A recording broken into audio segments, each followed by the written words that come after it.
actually lost consciousness for quite a period of time. Yeah. I mean, it shattered me. Part of the wound is not just that you don't trust another man or another person you might date, is you lose the trust for yourself. I've been dating your husband the past 6 months, but I didn't know he was married until today.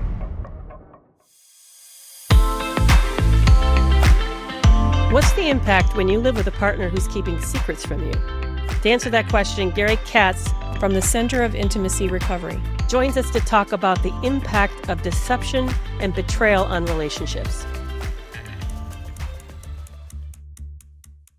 I'm so excited you're joining me today. I know that you have an expertise in sex addiction and intimacy avoidance, but do most people realize they are not as connected to the partner as they think that they are? That's a great question. First of all, thank you for having me. It's just a pleasure to be here. I think, when I think of intimacy avoidance, I think of it on a, kind of like a spectrum, like we might think about other things too, right? Like autism or even addiction on a spectrum. And so, we're all a little intimacy avoidant, probably. It's the way that I think of it is kind of like we've learned ways. Well, let's put this back up a second. When we're born, we are not intimacy avoidant. Hold me, feed me, right? Like connect with me, see me. Like babies are not intimacy avoidant. They just are. They're not. And so as adults, we've gone through life where our hearts have gotten kind of beat up where we've had nicks and scratches and wounds and scar tissue from relational experiences that some also, like typical ask out somebody in 7th grade and they say no to horrific betrayal. So we all have experience, or even not in romantic relationships, right? Like social things. Everyone got invited to the sleepover and I didn't, or I didn't. Like our hearts are so tender and fragile and so powerful. So we develop strategies to protect them. And in New York City, where our practice is based, somebody or more than one person has gone around and spray painted, I think it's a stencil around, sometimes on walls, but usually on the sidewalk. And I see it when I walk. It's this picture of a heart, and over it in an arch, it says, "Protect your heart." And that's what I think of intimacy avoidance as doing. It's people trying to protect their hearts in some form or another. And so, when I was in middle school and I asked a girl out and I was embarrassed, I said, "I'll tell you the initials of who likes you." It happened to be my initials. And so I think that when we show up in our adult relationships, we show up, most people wanting to connect in some way. That's why we go on a date. That's why we go on a second date. That's why we commit, whatever it might be. And then people have different ways that they may avoid intimacy or vulnerability. Yeah, to me, that's what's happening. So my feelings got hurt by my partner. And instead of saying, "Hey, that really hurt," I withdraw to my bedroom. That's intimacy avoidance and maybe I never even address it because then I just brush it under the carpet. That's a form of intimacy avoidance. In my practice, which deals with a lot of sexual addiction and betrayal, some people have learned to avoid intimacy by not putting all their eggs in one basket.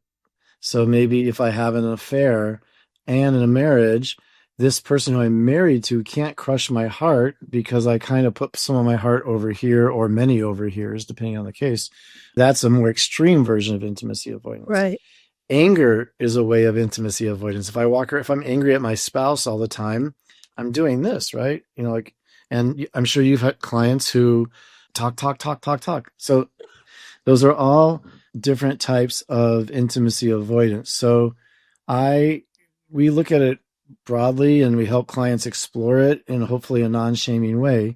But the way it often shows up in my office, and I think it's part of what you're referring to, is either a couple in crisis, right? Like there's been some type of discovery or rupture of some secret, which secrets are a form of intimacy avoidance too, right? Like, a colleague of mine, Jennifer Acker, who's a therapist, always talks about like a secret is like this, like I'm holding, like you can't really see me if I have this barrier between us, right? Right. So right. Secrets are a form of intimacy avoidance. And so there's some kind of discovery or just the couple's feeling not connected because there is intimacy. It can also show up sexually where couples are not having sex or one person is wanting to and the other one is not. So these are some of the ways it shows up. More and more, it's also showing up where people are getting intimacy and connection through texting with a romantic partner or even a friend and not showing up to hang out in person or go on a date, right? Like technology is impacting our relationship to intimacy with others and with ourselves as well. There was just an article, I think yesterday in the New York Times, this person their theory is like technology is directly connected to the drop of birth rate in Western countries. That, America, Latin American countries, even Western Europe countries are having this drop in birth rate. The only place that isn't having a drop in birth rate is sub-Saharan Africa, where there's a lower rate of cell phone ownership than there is in these other countries. And so if I have my phone here, I can connect with a lot of people at any moment. I can be on multiple family or group chats, friend chats.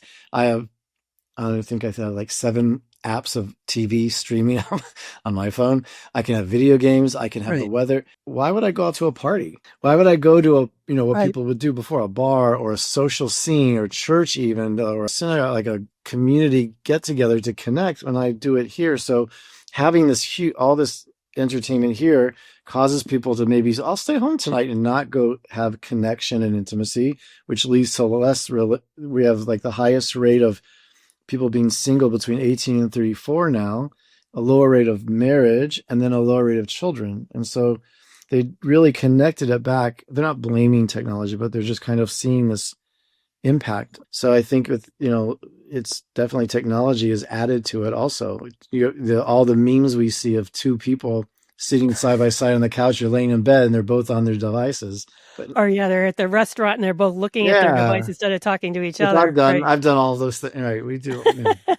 Right. So tell us a little bit about how you got interested in this topic and as a specialty. That's a great question. I would say myself, like in most things, like my own desire and yearning for connection in life from having, I say, relational trauma in childhood and wanting more connection and seeking it out in some ways that were messy, often and painful, and that bringing me to trying to do it differently in therapy. And so, yeah, and just the constant curiosity of like, because I think what happens with what happened with me and what happens with many people is like I said, like if you look at it as a strategy of protecting our hearts, we actually, whatever the pattern is in intimacy avoidance, it's protective, but it's also denying us what we really want, which is connection. So it's like this, come here, stay away, come here, stay away. Or,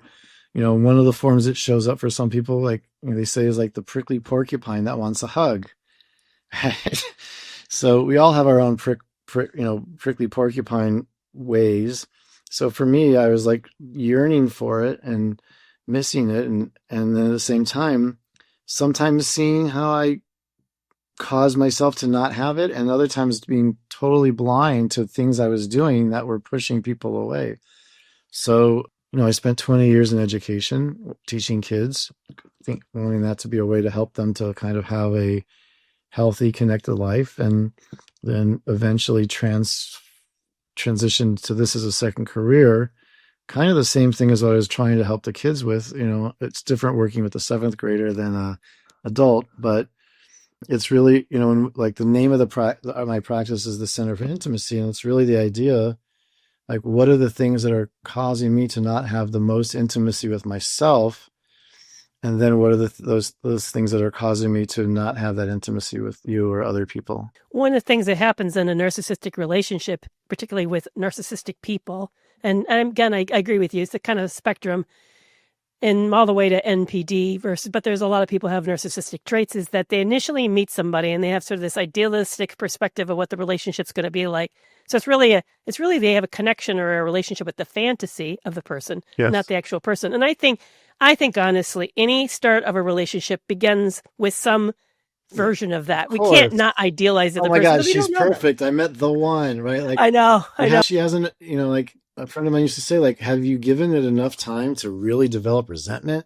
You don't know what it's like until you're, and so 100%, that's really smart that you said that. I agree. Yeah. Like everyone's putting their best foot forward on a date or initial beginnings of a relationship.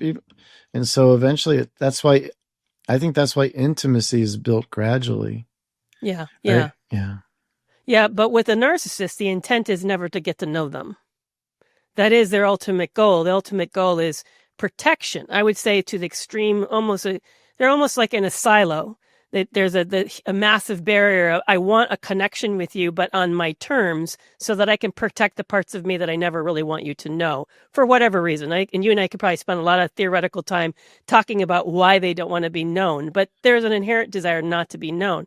What the problem is on the victim side is that we feel like this is the most incredible connection we've ever had, not realizing that actually it was an avoidant connection. I'm not using it in an attachment theory perspective, but in an intimacy avoidant, like I'm presenting my best foot so that I could get connected, create a bond with you, so that then I can begin to sort of set and control the pacing and the tone and the depth of this relationship. Yeah. What do you think the victims are missing in this process that maybe we could become a little more alert around that would help us prevent that danger? Because I'll tell you, when I met my ex, it was the most intoxicating connection I've ever met in my life. But looking back, I can now see where the depth was missing, that I missed, that it lacked depth. Yeah, right. And I would imagine for you, like with many people who have been betrayed, whether it's at the severe level like you were, right? Or I don't want to say just betrayed with infidelity or anything like that, but because I don't want to minimize it. I mean, but from the brief description you gave me, it was so multi-layered. Yes, it was. And I'm sorry. Financial, personal, spiritual, intimacy-wise. Yeah, multiple layers. Yeah. So, in fact, it was so shattering when I found out the massive discovery. I mean, my discovery is in process. Discovered that he's chatting with people. Then I discovered on our honeymoon that he was sleeping with somebody. Then I discovered at the end of the relationship that he had been after this for financial gain. So it was kind of this multi-layered discovery process. But the problem is that, I didn't see all along that it was lacking something essential. And when the discoveries were made, it was so shattering that when I found out the second level of discovery, I actually lost consciousness for quite a period of time. Yeah. I mean, it shattered me. Yeah. Literally shattered me. You dissociated. Oh, I did. Yeah. Yeah. Yeah. So that is very common, unfortunately. And I think what happens is often, I don't know if this happened to you, but like part of the wound is not just that you don't trust another man or another person you might date, is you lose the trust for yourself. How did I miss that? Right? What's wrong? I don't mean it that way, but like that question one might ask themselves, like, what's wrong with me? Like, how could I? And then also on top of that, I think what compounds that, and that's part of the betrayal wound, is not just lack of trust of others, lack of trust of self. But what compounds that is this concept of betrayal blindness, where many, like you described, multiple discoveries, and it's very common what you experienced, having multiple, and many partners, like people who end up in my office, and I'm sure similar practices, they start to realize it really sinks in, like, oh, I kind of knew here, or 5 years ago, or at this date, I saw this. An example that I often use is a really wonderful, highly successful, intelligent woman who I worked with. I really worked with her husband, but we did some couples work together. And she woke up, they were married, they had a young infant. She woke up one night and, she did the thing we're not supposed to do. And we wake up in the middle of the night, she looked at her phone, which wakes us up more, right? It's we all do it. And, she looked on Instagram and she had a message on Instagram from a woman saying, I've been dating your husband the past 6 months, but I didn't know he was married until today. And I thought you should know. And she took the phone and she put it down and she went back to sleep and she forgot about it for 3 days. Wow. Until in the middle of Friday, the 3 days later, it pierced her consciousness, because that's what it did. But like you described, like what happened, it was too much information for her brain to process. And that's what kind of betrayal blindness is. It's not a person ignorantly choosing to not know something. It's a mechanism of denial, and the denial mechanism is protection. So the brain is like, I don't know who my husband is. I don't know what's going to happen to my marriage. I don't know where I'm going to live. I have this baby. This is going to blow my whole life up. That information is so like potentially life altering that our brain often blocks it from fully sinking into our consciousness. And so part of the healing for any betrayed partner is, if there were signs along the way, to be able to have some compassion for themselves as to why they either missed them or ignored them. So why they missed them is, if you have somebody whose entire focus is to hide something from you, you're going to miss it, right? They're planning, like you said, intentionally, especially someone who's doing it at a conscious level. Some people hide things in their intimacy, avoid it in a subconscious, unconscious way. That's not what I'm talking about right now. Right. Somebody who has secrets, who has a secret, let's say, sexual life or some other kind, or agenda, like financial swindling, like, betrayal, like you described. They are consciously shaping and manipulating a reality so that you don't see what's happening.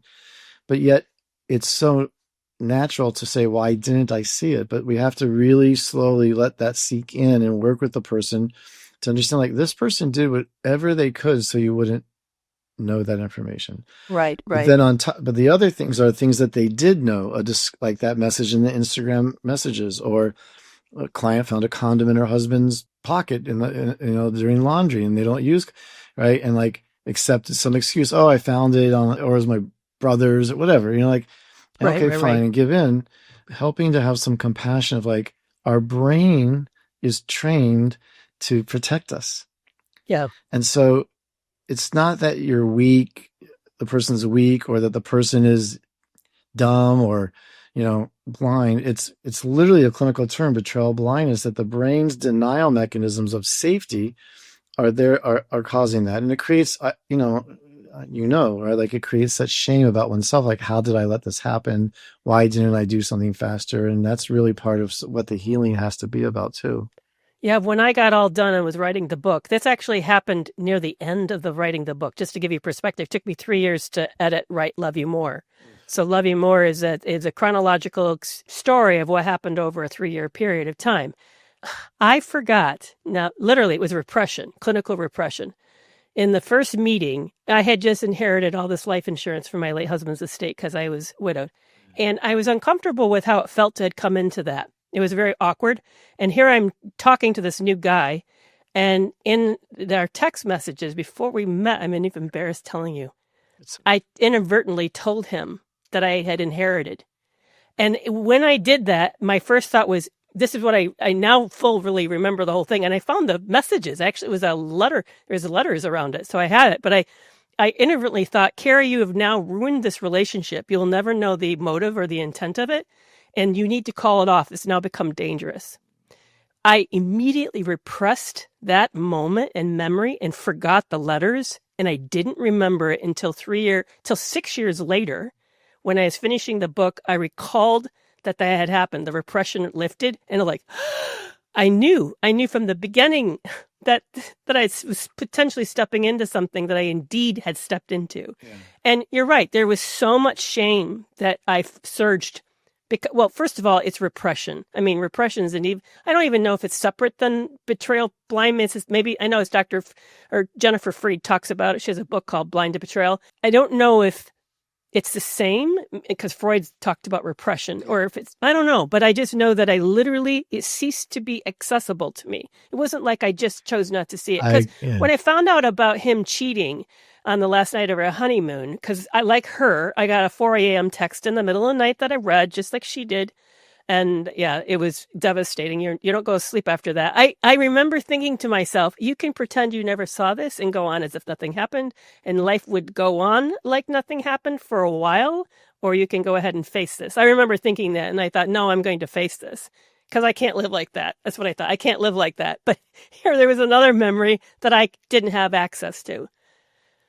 But it was so painful, being widowed and being suddenly cast out. I was also empty. I mean, I could tell you all the reasons why it was so devastating to not have this potentially good relationship. Yeah. That I just couldn't face the alternative. So to go back to your question, right? Like, all those reasons you just described, using you as an example, since you mentioned it, right? When you're asking about other women or people who might, what can they do? There were needs, that were larger, that lent to the convenience of not seeing certain things, right? Like you just described it, being widowed, being, and you kind of, I don't remember the other words you said, but because you said them quick, but like other life circumstances of feeling either not wanted, losing love, losing connection, feeling Yeah. rejected. And so often if we have a history of that, those unmet needs and our desire to, and I'm not saying this blanket for you or for anyone, I'm not saying like, but often the desire to meet those needs and the hunger for that, which is a healthy desire, is part of what causes us to say, I can't or don't want to see this other thing because I want this other thing so bad. Just like, not on such an egregious level, but when somebody, like you said earlier, like none of us really show who we are at the beginning of a relationship. So you think someone's great, and then you spend 6 months, 6 weeks, 6 months, a year with them, and you see all these other things and you're like, oh, this was on the first date. Yeah. Why didn't we see it? Because our need for hoping this will work out or our want for connection sometimes blinds us at those early stages because it feels good. It's human nature. And so I think that so that's one thing I think is we want to be careful. Like if we can get in touch with ourselves, like what are my kind of like, what are the parts that things I'm working on or things about myself that are not met that might, in wanting to meet them, might cause me to miss something else. Yeah, I talk about it like we say to each other, don't walk into the grocery store hungry. Exactly. You're going to come out with more than you need. Yeah. To me, can we not walk into a relationship hungry? No, we cannot. That's the problem. We cannot. Yeah. We all inherently walk in starving at some level around something. Yeah. But to the degree that we can be alert and aware, then we've already started to inoculate ourselves from acting out on it. Yeah. And I think the other piece one other piece might be too, is if an adult did not receive, and Jennifer Freud, where she talks about betrayal trauma, we're talking about as an adult, she originated as an adult to child betrayal. But if as a child we were not protected by the adults around us, then often we don't have that natural sense of safety and protection for ourselves because it wasn't modeled for us. And so then we might not have these awarenesses or walls up to sense that someone else who was protected in the right way, naturally it was modeled for them, and then they internalize it, incorporate it into their life. So we might not sense certain things and be more trusting than somebody who was taught to be safe and protected because that's what was given to them. And so that's why sometimes you see people who might have over the course of their life been victimized multiple times by multiple people. It's not because they just have bad luck or because they're doing something wrong, but they don't have that danger sense that someone else might have. And I think that's a point that they can start to learn. They have to learn how to protect themselves in a conscious way, which is what I know you talk about. It's interesting you say that. I would have to say it's definitely true for me. If you heard my story, that wasn't the end of all the bad things that's happened to me. But so I definitely wasn't protected as a child either. But so to me, that almost seems like a paradox. That's why I'm confused. So if you're not well protected as a child and there's danger, how then does that leave you open to danger as an adult? Can you because to me, you'd think you'd almost be more shut down and aversive, right? Some will, yeah, and some will. But if I'm not, let me see if this is true. So if I grow up, let's say in a household where there's very loose boundaries, it's normalized. I see what you're saying. Right? So, you get used to it. It's familiar. Correct. You're used to it. It's familiar. And I don't even know I need to be like, hey, back off. Whether it's, sexualization about things or even people reach over and take food off your plate. I ran a group one time and that was the topic of one guy's like, oh, I do that all the time. I take food off other people's plates. And there's that drives me crazy. They were both, that was shaped by how they were brought up in their lives. So if I don't know that this isn't okay, and I'm used to, let's say having someone walk into my room without asking first, right? Yeah. And as an adult, if someone does that, it doesn't even strike me that might not be okay. Oh, that's fascinating. Because what he used to do, my ex, he would take food and try to feed me. I don't want that. It's, I'm not asking you. You mean giving you a grape in your mouth? No, oh yeah, let me feed you a strawberry or something. And I'm I see how that could be sort of viewed as romantic, but it's also a boundary breach unless it's an agreed upon thing between the two of us. And at the time I sort of tolerated it, but now I'm looking back and seeing it as sort of a bigger pattern of him kind of controlling the frame. And everything is, again, back to this intimacy avoidant. Things were on his terms, not on my. In other words, here's another thing I picked up really fast. It's okay for him to touch me. It was not okay for me to touch him. Right.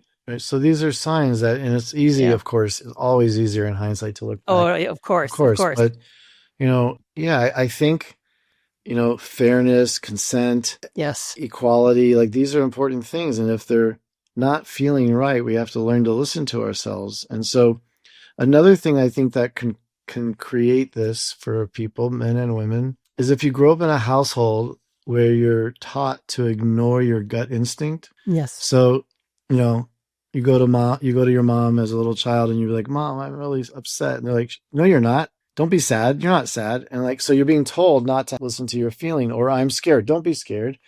It happens to little girls or little boys in slightly different gendered ways and some similar. Then you learn to not trust your instinct. Or another type of case, I remember I've had so many clients where there was secrets in the family and the kids sense them.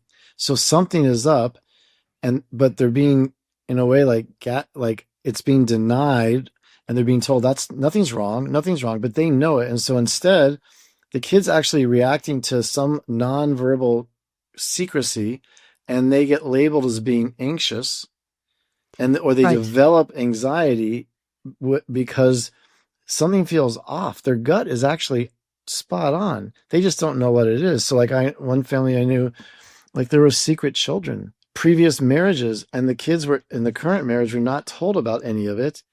And they sense something doesn't feel right and things don't add up. And then they're being always misdirected or denied, and they grew up highly anxious. Yeah. Then if you don't know to trust your own gut, then when you don't have that's our tool of sensing danger, right? I'm talking to someone on the street. I don't like their energy. It's my gut's telling me something. But if that's been severed, then I don't know to sense that. I also want to add, I don't think this is only limited to childhood. I do think that certain types of, I keep using the word toxic just because I like that as a big global catch-all to dysfunctional connections. But I think that there are dysfunctional individuals with dysfunctional connections can cause that over time, train their partners and family members to behave that way in order to reduce the conflict and problems in the relationship. Yes. Well, I think it happens again as adults, and Dr. Orman Walla out of UCLA in Los Angeles talks a lot about it, right? So part of the betrayal wound, one aspect of it is that severance of the mind-gut connection. So if a spouse is saying, honey, something doesn't feel right. What are you talking about? Everything's fine, on that level, right? Or hey, I feel uncomfortable with you talking to that lady just now. Nothing, we're just friends. What's your problem? And then they believe their spouse. They're disconnecting from their gut instinct, and that having shaped over, years, they stop to trust their gut because they're being told all the time, it's not, what you're thinking is not true. What you're feeling is not accurate. So that's part of even adult betrayal, 100%. Right. It's painful. Yeah, right. It's very painful, and you're right. It does. Yeah, I was again think you're getting me a lot of my memories. I'm remembering a time where, and I found out probably a year or two later, maybe even 3 years later, that as I was accurate. There was a period of time, and I suspected he was acting up. I didn't know he was acting up, but I suspected it. And we were coming away from an event, and I said, "Are you okay?" Almost like a therapeutic way. "Are you okay? How are you doing?" And he said, "I'm fine." I'm like, "No, I know you're not fine because I can feel something's not fine." And I said it again, "How are you? How are you doing?" "I'm okay." Like, "How are you? Will you get off my back?" I mean, that's where it went to is, and you're like, "Oh, okay, so being kind and supportive is not going to work here." But you're right. But the other message I also got was, don't trust what you're feeling. What you're feeling is you're picking something up. Right. And that goes back to what I was saying before about a spectrum, because that exact conversation plays out with couples all the time, even when there's no betrayal going on. Like, I'm fine for some people means I don't want to talk about it. Right. Well, I don't want to talk about it right now, especially for men. With messages of masculinity, of like not being able to, they may not even be in touch with what's going on. So, and for highly intuitive people, especially if we were trained as children to be hyper aware in our situation, we can often sense someone else's emotional shift before they're aware of it themselves. Mm-hmm. So a person might say to their spouse, especially someone like you who's highly emotionally aware and intelligent, hey, what's going on? And they're like, nothing. And either it could mean nothing, I don't want to talk about it, or which they're not really saying, and they need to learn how to say that. Because yeah, you're right. Like you're going to keep pushing, and then they're going to be like, stop pushing me, right? And it becomes a whole thing, and then you don't trust yourself. But it could also mean like they're not yet even conscious that they've had this mood shift because we've picked it up so fast before they did. Yeah, well, the rest of the story in mine was he had an intent to go to this event alone, and I ruined his plans by going, and he was going to meet up with somebody. And I found out later when I was getting ready for the book, I found evidence of that moment was actually something else. But, I realized you and I have already talked for a while, and we could continue to talk and have a lot to say. But we're going to... So I'd like to say, is there something you really hope to say today that maybe because I have really directed this conversation, that maybe we didn't get there? Yes, but somehow I just lost you 1 second. There we go. It minimized. Yeah, I'm a little nervous to say it. Why are you nervous to say it? Because I've been doing this for a while. I'm sure you've been doing this for a while.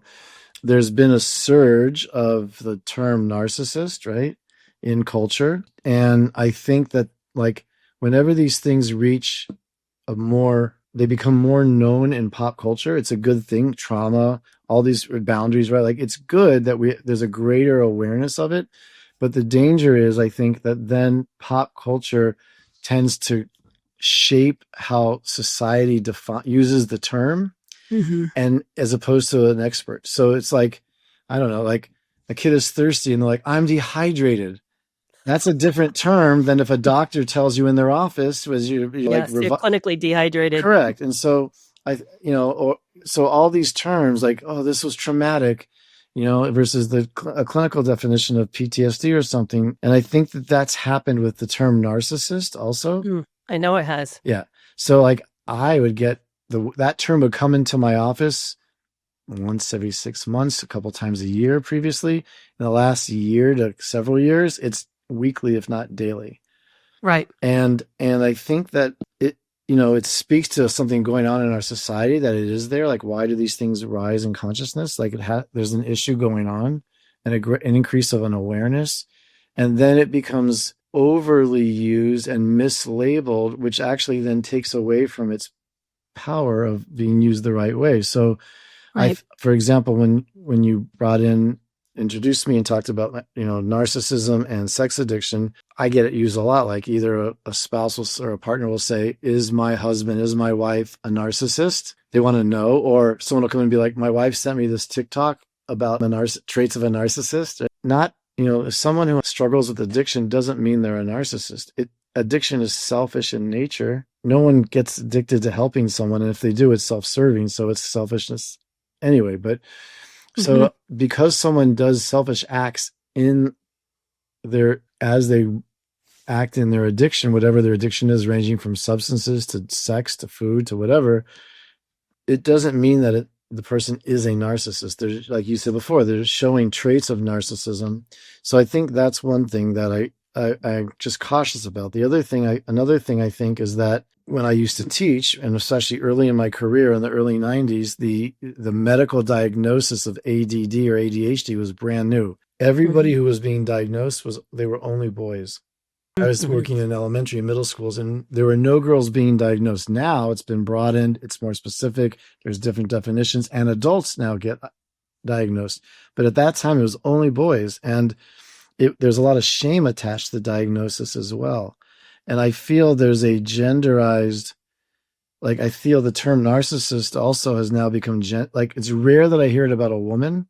It does sometimes, but it's usually, at least in my offices, it's often about a man, and it's done as a weapon, sometimes a weaponized or shameful thing, which doesn't always get, I think a lot of times the partner is like trying to, if I can put a name and understand what it is, then I can heal. That's what's happening on the other end. So they're seeking, even, as like I said before, on TikTok, which is not the place to seek solutions to mental health issues, no offense, but so they're seeking to understand what they're experiencing so that they can be safe and heal. Exactly. And so, yeah, if I can find the right term, and this does click kind of, but I'm also the dangers they're using pop definitions by some influencer who, so I just think it's we have to be careful. And the other thing I think is that, first of all, it's very right, like the extremes versions of narcissism, there's not really treatment for. Like there's right. So when you put that label on someone, it really creates a situation of shame and hopelessness. Yes. So I think we have to be careful with that, and it can mask some deeper issues. So like, it's like when someone says to me, I have anxiety. I'm like, well, what does that mean?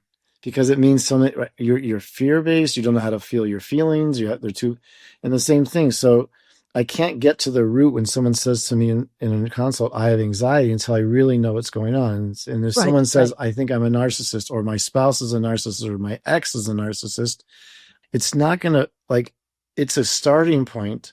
And for some people, it's the final answer and totality of the pathology. But for many people, there's other things that are going on that if we only stop at the narcissistic label, the label of narcissist, we're not going to get to those things. So that's the only thing I'd want to say is there definitely are cases, and, I don't want to minimize what you experienced. That's one of the worst. I hear stories every day, and I work with individuals and couples in these dynamics and horrific betrayal. And I'm really sorry what you went through. It's one of, unfortunately, my story is not unique. I know that. I know. Yeah, my stories, I hear lots of stories as bad or even worse than my own. Yeah. Here's what I have some thoughts about that. I do agree we're overusing the label narcissism, and it does unfortunately shut the conversation down because, like you said, it's a clinical term that even like I'm depressed. Depressed doesn't say anything. What does that mean? You and I both know that depression has a whole list of symptoms. Yeah, like if my football team lost, I'm depressed, right? Exactly. No, you're meaning you're feeling discouraged or hopeless or angry or what? You're something. It's not a feeling. It's a clinical description. So narcissism is a clinical description that people are using as a way to sort of code. Here's my concern. My concern is that we have been ignoring for a long time pretty severe emotional abuse going on between people. Men do tend to be more obviously easy to call out because of the violence attached to it and the dangerousness to those that they become abusive to. Women, however, are just as abusive as men. We just do it in different ways. We tend to be a little more passive aggressive or manipulative, like persuasively manipulative in our abuse. But both sexes are doing it. But we haven't paid a whole lot of attention as a culture to that. So to me, this is really illuminating a bigger issue. And on top of it, until I experienced a narcissistic relationship, I really did not understand the nuances of what happened inside of it around things like trauma bonding. And I did have a form of Stockholm syndrome, severe cognitive dissonance in a more of a clinical experience specifically related to around that kind of creation of deception and a whole other host of stuff that made it extremely difficult and an agonizing experience to get out of. I mean, I was in agony trying to debate even whether or not to leave. And interestingly enough, wasn't the one that left. He left me. So, although that was a good thing, right? It was a good thing because he's dangerous. Right. But at the same time, it's rejecting. And I'm sure it was painful. I don't know actually, but I would imagine. It was. Yeah. My son was dying of leukemia and he walked out because he couldn't handle it. So yes, it was very painful. On the other hand, my thought was don't let the door hit you on the ass on the way out either. Because I know I need out and this is a safer way out. It was a safer way out than to challenge him directly. So for me, it was an answer. It was an answer to prayer, honestly. But yeah, I hear you. I think need to have a lot of more conversation around this. This is because I think there's these big, huge pillars of concern in this arena. Yeah. Like, are we over labeling we're doing the same with gaslighting. We're now making gaslighting anything that I don't agree with you or aligns with you or don't you and I don't have the same feelings about it. That's gaslighting. No, it's not. We're also calling everything narcissistic when it's really maybe conflictual or I don't know, tense or something else. Or selfish. Yeah, selfish. Right. Yeah. This has been a fascinating discussion. I would actually love to have you back because I'd like to talk more about this stuff. But thank you so much for this, because let's jump over to the podcast extra and talk about if you feel like the relationship is not as intimate as you wish, what are some things you could do to improve it? But also, how can people find you to be able to learn more about you? Sure. Our friend Google, the easiest thing is our website. My practice is the Center for Intimacy. And so intimacyrecovery.com is our website. My email is on there. I always want to invite anyone, whether it's a clinician or a person, whether it's a clinical issue or just a personal issue. Like, I might not be able to work with a person or help them directly, but I can get them, direct them to it. Or if a clinician has a question about a case or just conceptually, I always love meeting other people. Yeah, please, I invite people to reach out and I agree with you that these are conversations that need to happen more, right? Like what you said about with men and women, right? Like that, was it Margaret Atwood, the quote of like, men are afraid a woman will laugh at them and women are afraid a man will kill them. Right. And the rates of just even physical domestic violence, they're just astounding. And those are extreme on the spectrum also of like abuse, right? Like it's an extreme at the one end of the spectrum, but the other end of the spectrum is psychological and emotional abuse. So a lot of them have similar roots. And they may manifest in worse or not as worse ways, but they're all needing conversations. And I'm glad that you're having them. Thank you so much for this, and thank you for joining us today. Yeah, thank you. Well, that's a wrap for this week's episode. Are you following me on TikTok, Facebook, Instagram, and YouTube? You can find me at Kerry McAvoy, PhD. Or you can learn more about me and my resources, such as the Toxic Free Relationship Club, at kerrymcavoyphd.com. And I'll see you back here next week.